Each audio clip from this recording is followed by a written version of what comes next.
Assalamualaikum warahmatullahi wabarakatuh. Selamat pagi anak-anak semua. Apa kabar hari ini? Semoga kalian selalu sehat, kuat, dan semangat. Itu semua harus kalian jaga karena kalian harus selalu belajar dan menggali ilmu dengan sebaik-baiknya.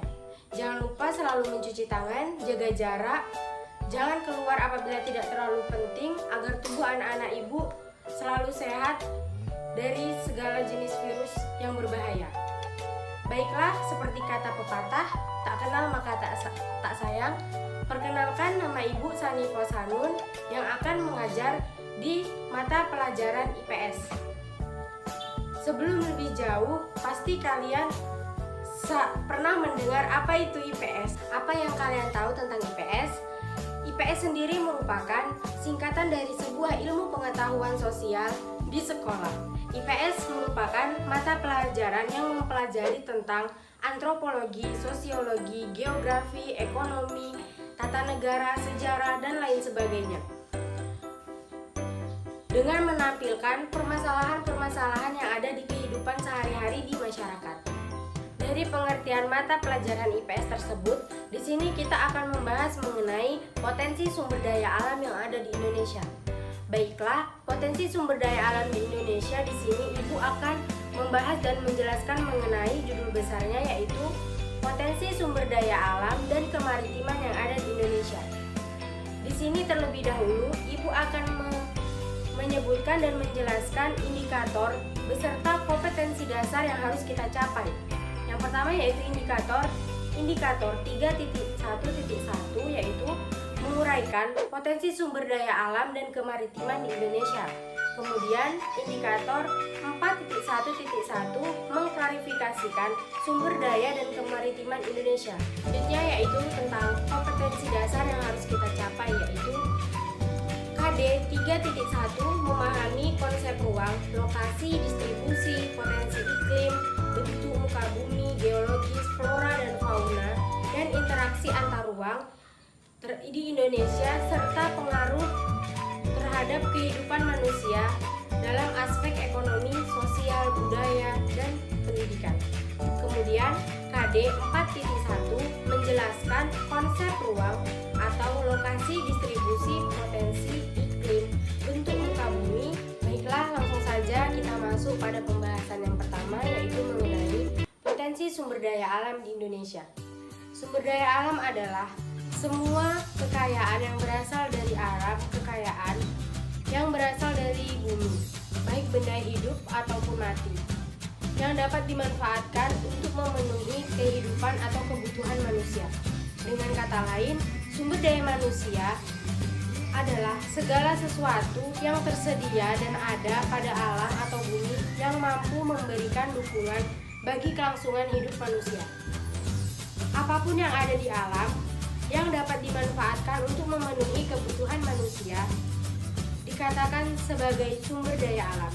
Potensi sumber daya alam Indonesia dilihat dari beragam bentuk, contohnya seperti air, tanah, udara, tambang, hutan, dan lain sebagainya, merupakan bentuk-bentuk sumber daya alam yang ada di Indonesia. Ini adalah tabel dari sumber daya alam daya tambang yang ada di Indonesia beserta penjelasannya. Yang pertama, minyak bumi. Minyak bumi termasuk kategori sumber daya alam yang tidak dapat diperbaharui. Minyak bumi terbentuk dari hasil pengendapan mikroplankton yang terdapat di danau, rawa, teluk, ataupun lautan dangkal. Adapun daerahnya yaitu Aceh, Riau, Sumatera Selatan, Cepu, Cilacap, Majalengka, Balikpapan, Maluku, Sorong, dan Delta Mahakam atau Kalimantan Timur. Lanjut, yang kedua yaitu gas alam. Gas alam merupakan barang tambang yang pembentukannya sama seperti minyak bumi. Gas alam dapat pula diubah menjadi bentuk cair yang disebut sebagai liquefied natural gas atau LNG. Daerah penghasil gas alam ini yaitu Nangro Aceh Darussalam, Bontang atau Kalimantan Timur, Tangguh atau Papua, dan Papua Natuna. Dan yang terakhir yaitu batu bara. Batu bara adalah salah satu bahan bakar fosil yang termasuk dalam kategori tidak dapat diperbarui. Batu bara terbentuk dari hasil tumbuh-tumbuhan yang membusuk dan mengendap selama jutaan tahun di dalam lapisan bumi. Daerah penghasil batu bara yaitu Sawah Lunto atau Sumatera Barat, kemudian Tanjung Enim atau Sumatera Selatan, kemudian Kalimantan Barat, Kalimantan Tengah, Samarinda atau Kalimantan Selatan, Makassar, dan Papua. Adapun sumber daya alam berdasarkan materinya terbagi menjadi dua, yaitu sumber daya alam abiotik dan sumber daya alam biotik. Sumber daya alam abiotik ini contohnya yaitu sumber daya alam yang kita rasakan setiap harinya, mungkin seperti menghirup udara, sinar matahari, laut, dan lain sebagainya. Dan sumber alam yang kedua yaitu sumber alam biotik, yaitu yang mana sumber alam biotik ini berasal dari tumbuh-tumbuhan ataupun hewani seperti ikan, sayur-sayuran, dan lain sebagainya.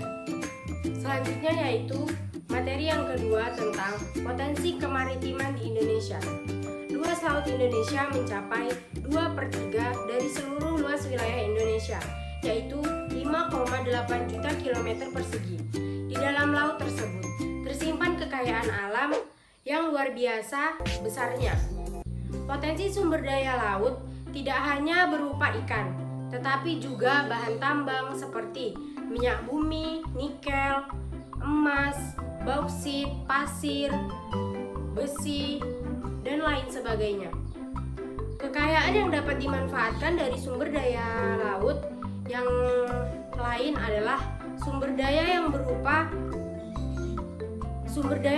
sumber daya alam, berupa mangrove, terumbu karang, dan lain sebagainya. Kemudian ada pun contoh dari potensi kemaritiman di Indonesia yaitu yang pertama hutan bakau dan terumbu karang. Baiklah, sebelum pembelajaran ini kita tutup, Ibu akan mencoba mengulas kembali materi yang baru kita pelajari.